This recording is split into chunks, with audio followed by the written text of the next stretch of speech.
Do you like cartoons? You know, those things you put on the TV or watch on your phone to escape from the stress of life? Because I love cartoons. I love cuddling up in a nice cozy blanket with a nice cup of tea, turning on a random cartoon and zoning out. Because I've already seen it about 100 times. Hi, I'm Nerdy Panda, and today I'll be talking about the colors used in animated movies and shows. Specifically, why they are used and how they are used to enhance your feelings towards a particular character or scene in an animated movie.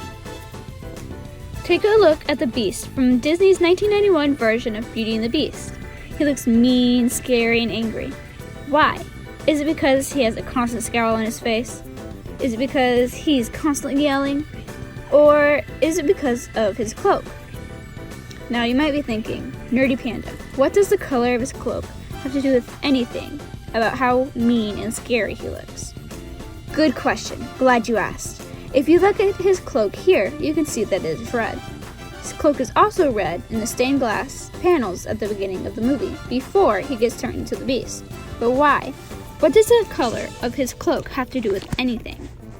To understand why the color of the Beast's cloak is so important to his character, we must look at how color psychology works, as well as the basics of color theory. When talking about color theory, we first think of red, blue, and yellow. These are called primary colors. Orange, green, and purple are known as secondary colors. This is because you get these colors by mixing the primary colors together. For instance, red and yellow make orange, blue and yellow make green, and blue and red make purple. There are also trietary colors, which are made by mixing secondary colors with primary colors. Some examples of these are blue-green, blue-violet, and red-violet. While these hues are important when analyzing the films, tones, values, intensity, and saturation are also extremely important. The saturation of a color is the intensity of the hue. When the color is fully saturated, it's in its purest color.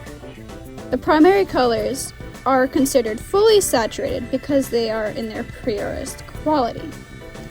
When the saturation increases, the hue becomes more vibrant, and when it decreases, it becomes more washed out. The value of the color is how light or dark the color is. When looking at different animated films to determine how color is being used to tell a story or impact the way you perceive a character, we must understand these terms to make it easier to break down the scenes. Now that we have covered the terms, we can start analyzing the films.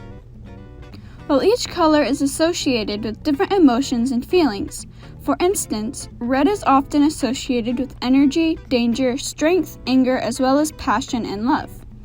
So when looking at the Beast's red cloak, we can see how it emphasizes his actions and him as a character. The Beast's cloak doesn't stay red throughout the movie, however. It changes to blue after the Beast rescues Belle from the wolves. But why does his cloak change to blue? This change of color seems to represent a character development. As seen in the films, the Beast gets gentle, calmer, and even seems to have a bit of innocence in him as he opens up more towards Belle. This is reflected in the blue color of his cloak. Blue is oftentimes associated with calmness, peace, innocence, tranquility, as well as trust and dependability. When the Beast is still wearing the red cloak, he seems angry and like the antagonist, but once his cloak changes to blue, it represents the change in his character, showing that he isn't the bad guy. An interesting detail I also noticed is that the Beast's eyes are blue throughout the movie, regardless of the color of his cloak. This seems to hold the feeling of innocence. To further understand how color psychology works in animated movies or shows, we will be analyzing a few scenes from one of my favorite shows, Helluva Boss. Now I will be using images from Season 2, Episode 7, so if you haven't seen it yet, I suggest that you do.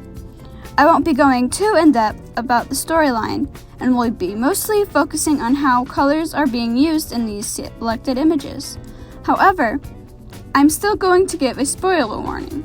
Now the first scene we will be looking at is from the opening scene on the episode showing Mammon on stage.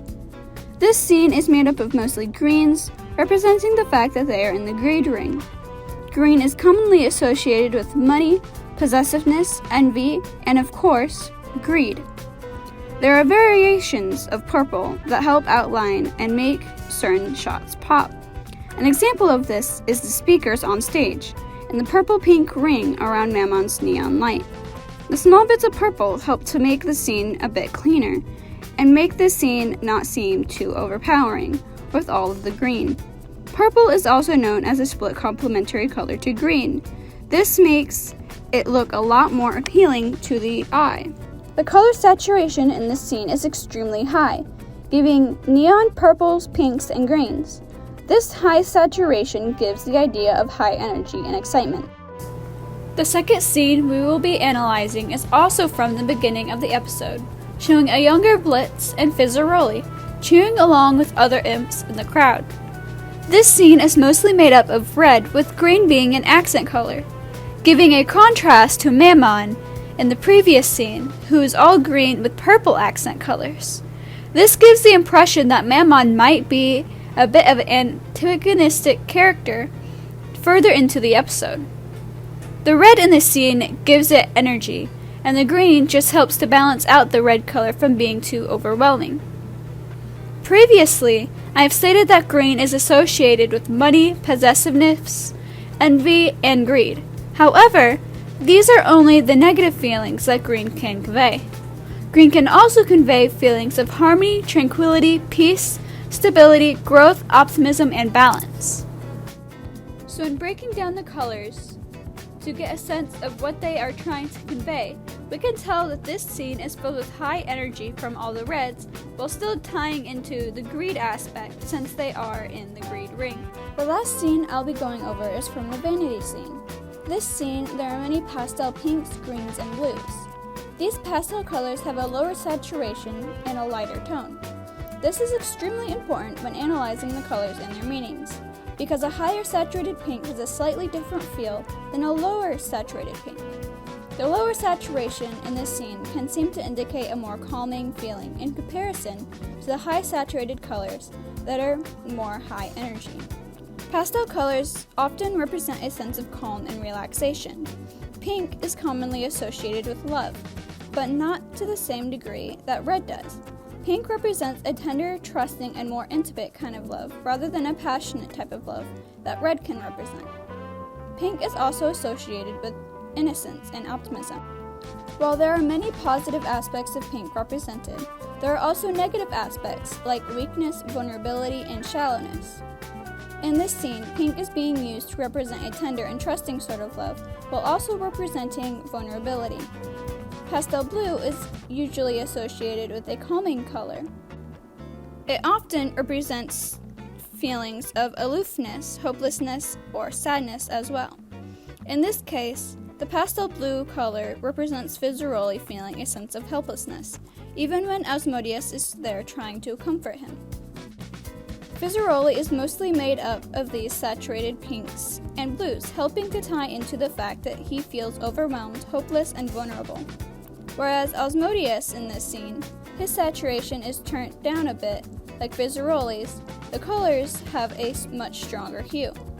Asmodeus is made up of dark blues, reds, black, neon green, and light blue. This color palette shows that he is a much more confident and powerful character.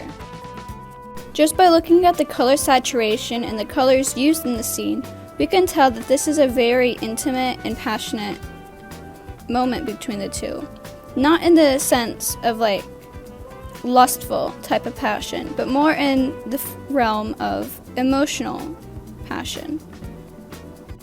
So by looking at these examples, we can see that color is used in the character design to tell a story about the character and who they are.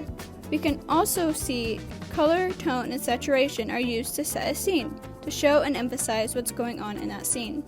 Color is used to show emotion, to represent the character, can show who the antagonist may be in a film, and in character design, tell the story of who the character is, and tell the story of their character growth. Last of all, color is used not just to show what emotions are going on in a scene, but certain color combinations are used to emphasize these feelings. So overall, color is used to communicate what's going on in a scene with the character. in a way that isn't spoken, but perceived. If you liked this video and found it interesting, make sure to leave a like and subscribe to my channel if you haven't done so already, so you don't miss my next video. And let me know in the comments if you have a topic you would like me to go over. Thank you for watching, and make sure to stay healthy and hydrated, my friends.